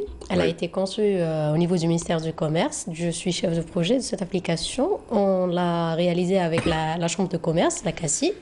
Alors, qu'est-ce qu'on a besoin à travers de cette application? On a besoin d'avoir de l'information parce qu'au fait, nous, pour surtout le mois de Ramadan, et c'est une application qui va être bien sûr utilisée même après, le consommateur algérien aura de l'information sur le marché le plus proche. Oui. Et en même temps, il aura aussi le type du marché. Est-ce que c'est un marché où il peut trouver plusieurs produits? C'est un marché divers ou bien c'est un marché spécial fruits et légumes, par exemple. En même temps, on peut trouver la liste des produits et aussi, surtout, les prix. Et on va rajouter, la version bêta, elle a été annoncée hier, donc c'est déjà sur Play Store pour le télécharger Aswaq. Ça s'appelle Aswaq parce que c'est les marchés un peu partout. C'est normal. Et nous sommes en train d'alimenter la base de données. Hein. Il ne faut pas que les consommateurs, bien sûr, ils vont se dire « Ah, c'est quoi ça? C'est fait, il n'y a rien de mais vous parlez de quel produit au juste? Ça va marcher. Enfin, tous les produits, hein, pour tous le les moment. Produits, mais qui relèvent de qui? De quoi? Du secteur privé, du secteur public? Ah non, mais tout ce qu'on trouve sur le marché, parce qu'au fait, comment on va l'alimenter? C'est nos brigades qui sont sur le marché. Donc les brigades des contrôleurs, ils vont passer avec leur tablette, ils vont insérer tous les produits marché par marché. Donc et le produit et le prix. Et on va avoir des produits avec des fourchettes parce qu'on peut trouver selon le calibre, le packaging et tout. Et comme vous venez de souligner, un produit importé, un produit production locale. Donc on peut trouver une fourchette, un prix dû au tel prix. Voilà. Donc on peut déjà avoir une possibilité de visionner à peu près les marchés à côté, avoir une idée sur les prix. Parfois, vous savez, la concentration et le flux des consommateurs vers un marché, parce qu'il y a peut-être où se garer, ou peut-être c'est à côté, peut-être c'est grand, tout dépend le caractère de ce marché. Donc il y a un flux important, ce qui fait que les produits, parce qu'il y a de la demande, flambe un peu. Donc, il y a de la spéculation, il y a beaucoup de... Mais par contre, un petit marché du coin qui n'est pas peut-être fréquenté, voilà. Donc, on peut trouver des prix quand même à la portée de tout le monde. Voilà. Donc, sur l'application, on peut déjà faire le choix. On va y aller faire en fin de compte, n'était-ce pas en réalité une forme de résignation du ministère du Commerce disant on ne peut pas réguler les prix, on peut juste faire une chose, vous montrer... vous orienter vers qui est le moins cher? Non, c'est pas le cas, parce qu'au fait, si c'était le cas, on n'aurait pas, travaillé sur le nouveau dispositif qui vient de prendre la mise en place aujourd'hui, c'est les prix de référence. Oui. Donc, tout ce qui est mais les prix de référence n'obligent en rien le commerçant à s'aligner sur les prix de référence, par exemple. Ah non, si. Par contre, si. Les prix de référence pour les produits, les 7 produits plus la viande... Et il y a de la marge bénéficiaire qui a été étudiée. C'est des prix de référence qui ont été mis en place en concertation avec tous les intervenants, y compris les marchés de gros, les directeurs, les mandataires, les associations de protection de consommateurs. Donc tout le monde avait pris part à ces réunions. Combien de produits? Plusieurs réunions. Combien de produits? Donc c'est 7 produits plus les... Vous parlez de quoi? Vous parlez de pain? Mais là, on parle... Non, attendez, on parle de large consommation pour le mois de Ramadan. C'est un dispositif pour permettre au moins pour consommateurs avoir quand même la tomate à 200 dinars et les pommes de terre à 120, ça c'est pas encourageant. Et donc du coup, quels sont les 7 produits en question? Vous avez les produits de base, là où il y a vraiment la forte demande. Il y a de la pomme de terre, de l'oignon, de la courgette, des carottes, de la laitue, donc le ministère du Commerce, le ministère du Commerce s'est occupé de la shorba de ce Ramadan. C'est à lui qu'on devra une shorba pas chère. Mais on veille sur la protection de consommateurs, on veille aussi sur le pouvoir d'achat. Donc ici, c'est les produits qui sont vraiment demandés, plus la viande. C'est vraiment des questions gentilles que je vous pose. Hein. Non, il n'y a pas de souci, mais je suis obligée de répondre. Non, mais c'est très bien. Non, je ne veux pas vous mettre dans la gêne. Je veux dire, j'ai face à moi quelqu'un qui paraît compétent et qui est doté de toutes ses capacités intellectuelles et qui parle bien. Donc on profite de l'occasion pour poser des vraies problématiques. Au-delà du communiqué de lancer Aswaq, c'est bien, c'est mignon, ces trucs, on se pose la question sur la consommation, sur les consommateurs. Les riches n'ont jamais été aussi riches, les pauvres ne se sont jamais autant appauvris. Et c'est à ce moment-là que j'ai envie de vous dire, que fait aujourd'hui le ministère du Commerce pour réguler un peu tout ça? Bah là, je suis en train de répondre. Oui, exactement. c'est ça, mais justifie ma question. Ouais, non, pas de souci. C'est les traces de la peur que j'avais en 2018. Vous n'avez pas à la justifier, c'est la question de 40 millions d'Algériens. Ouais. Donc, vous n'avez pas à la justifier, par contre.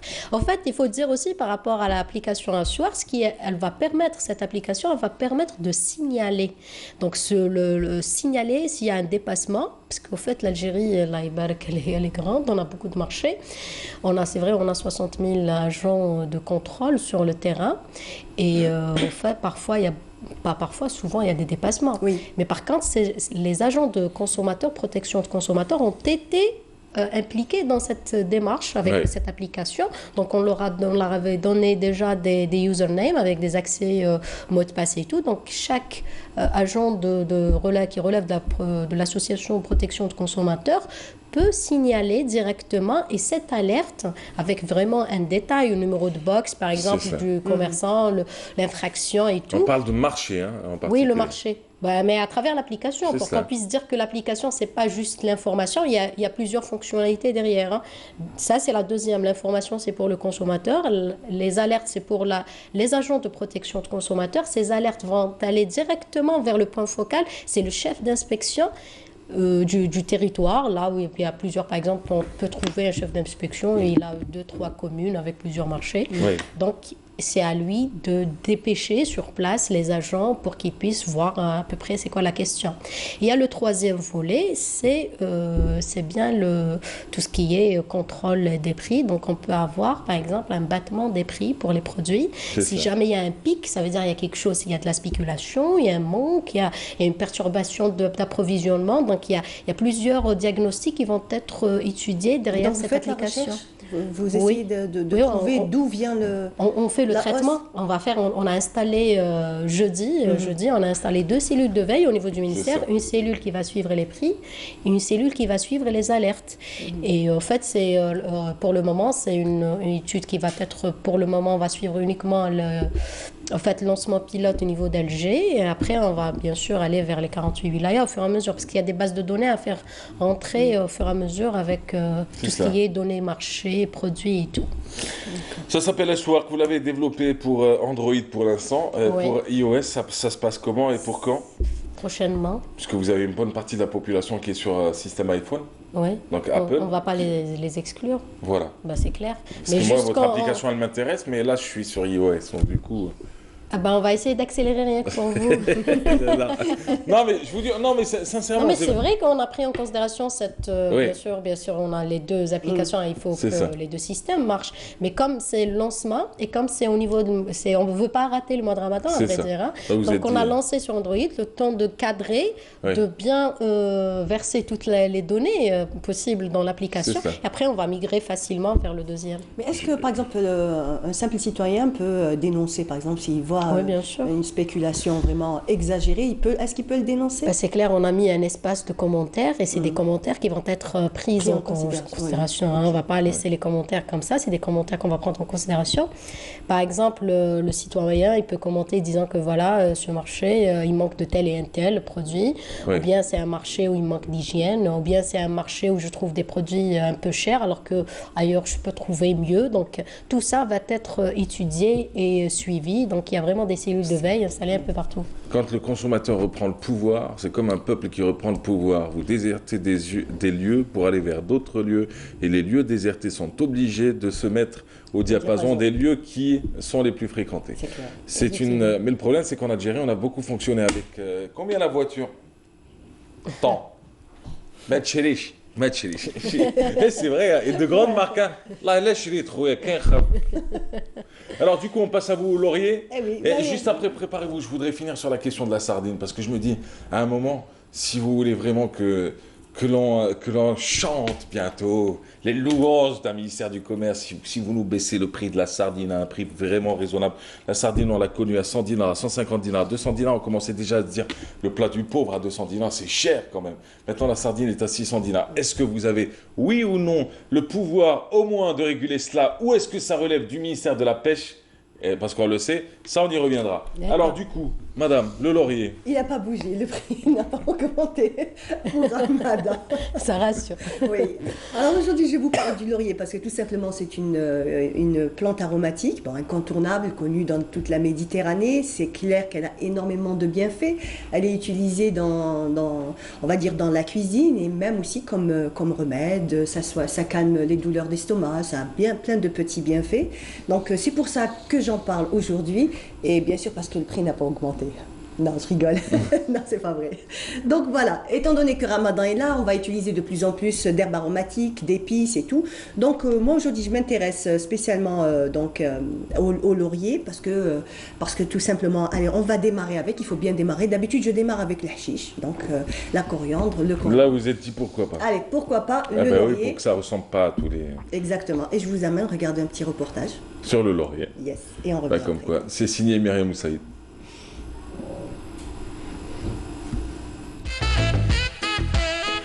Le laurier est une espèce d'arbuste à feuillage persistant de la famille des lauracées.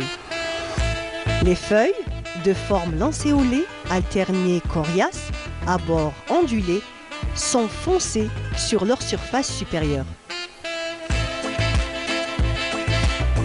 Le laurier fait partie des symboles de la cuisine méditerranéenne. En condiment, les feuilles sont habituellement séchées et entrent dans la composition du bouquet garni, des sauces et des bouillons. Le laurier est le symbole d'Apollon.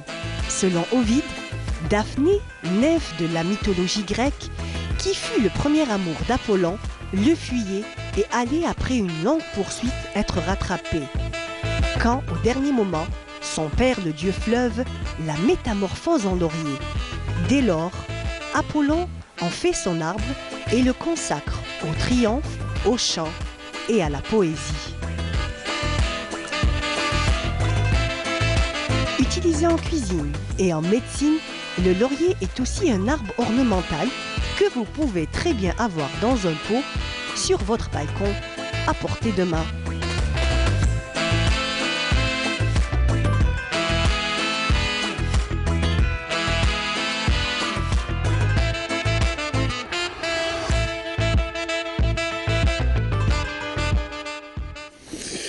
Voilà, le laurier, c'est le sujet du jour avec Madame Myriam Moussaïd. Le laurier, aujourd'hui, bon, bah, ça sent bon Ramadan en même temps. Oui, ça prépare bien les choses. Donc demain ou après-demain? Vous n'avez pas répondu tout Non, je ne sais pas, on le saura ce soir. Vous pensez demain ou après-demain? Bah, en même temps, ceux qui disent non après-demain, c'est qu'ils ne sont pas prêts. Non, cette année, d'habitude, j'ai toujours... j'espère que c'est pas demain, c'est après-demain. Non, cette année, non. Cette année, j'ai eu le même feeling. Hein. Ouais. J'espère que c'est pour demain, parce que comme ça, on va en finir. Voilà, c'est ça, on commence. On a attendu quand même assez impatiemment, Ramadan. Ah, vous l'avez attendu? Oui. Ah, je n'ai pas attendu, moi. Ah, pas du tout. Si. Ah non, non, il a un charme assez spécial. Hein. Ce qui me concerne, il a vraiment Bah oui, mais c'est clair. Truc spécial. Mais après, oui, bon... Bon, le laurier, il coûte combien, juste pour finir? Alors, la petite botte comme ça coûte dans les 50-60 dinars. Donc, vous pouvez l'acheter frais généralement. Donc, vous le mettez toujours dans un endroit sec, de façon à ce que, surtout ne pas le mettre au soleil, toujours la tête à l'envers, comme je vous le dis, de façon à ce que l'arôme et le parfum restent dans le bas des feuilles. Et voilà, vous l'utilisez... on ne va pas dire à volonté parce qu'il ne faut pas exagérer aussi, comme toutes les plantes aromatiques, il faut savoir doser légèrement. Et vous savez qu'en phytothérapie, on l'utilise aussi. Et dans certains pays, on l'utilise pour éloigner les mauvaises ondes et faire entrer les bonnes ondes à la maison. Donc on dit que c'est bien de brûler une feuille de laurier dans une pièce, de fermer une dizaine de minutes, après de re-rentrer, donc la pièce sera, c'est clair que les arômes vont monter, que tout ce qui est bon du laurier va embaumer la pièce, et en même temps on dit que ça ramène les bonnes ondes. Je vais dormir moins bête aujourd'hui. Pourquoi je pas? Je vais l'essayer, je vous dirai. Et bien entendu, c'est la plante des lauréats. On sait très bien qu'autrefois, à l'époque gréco-romaine, quand on voulait récompenser le vainqueur, c'était une petite couronne de laurier qui était mise sur la tête, d'où baccalauréat, lauréat et tout. Donc ça vient du mot laurier. Laurier. Voilà. Bon, ben merci. Il n'y a pas de quoi. La sardine, ça relève de vous ou pas? Ah, mais du laurier dans la sardine, en fait. Je fais diversion, Ouais, allez. Et dans la sépia, tiens aussi. Ouais, dans la sauce tomate, les sardines à sauce tomate, le laurier, c'est incontournable. Alors, la sardine, bien sûr, le prix relève du ministère du Commerce, parce qu'en fait, tout ce qui est régularisation des marchés, c'est le ministère. Mais la disponibilité, il y a le secteur, bien sûr, de l'agriculture et de la pêche. Et je vais vous dire une chose, que le ministère d'Agriculture, je vais oser parler de ce ministère, ils sont en train de travailler actuellement de faire des marchés, ils sont en train de créer des marchés spéciaux, tout ce qui est produit de la pêche. Donc, ils vont, en principe, sur le mois sacré, ils vont être un peu partout. Ouais. On aura après à localiser. On va travailler avec eux pour l'application, on va capter tout. Eh bien, très bien. Et sur Aswa, vous téléchargez l'application pour l'instant sur Android. D'ici là, bientôt sur iOS. Merci, madame. Merci, madame. Merci à vous tous. Sahar Ramadan, comment on se retrouve dès vendredi. Ah, c'est bien.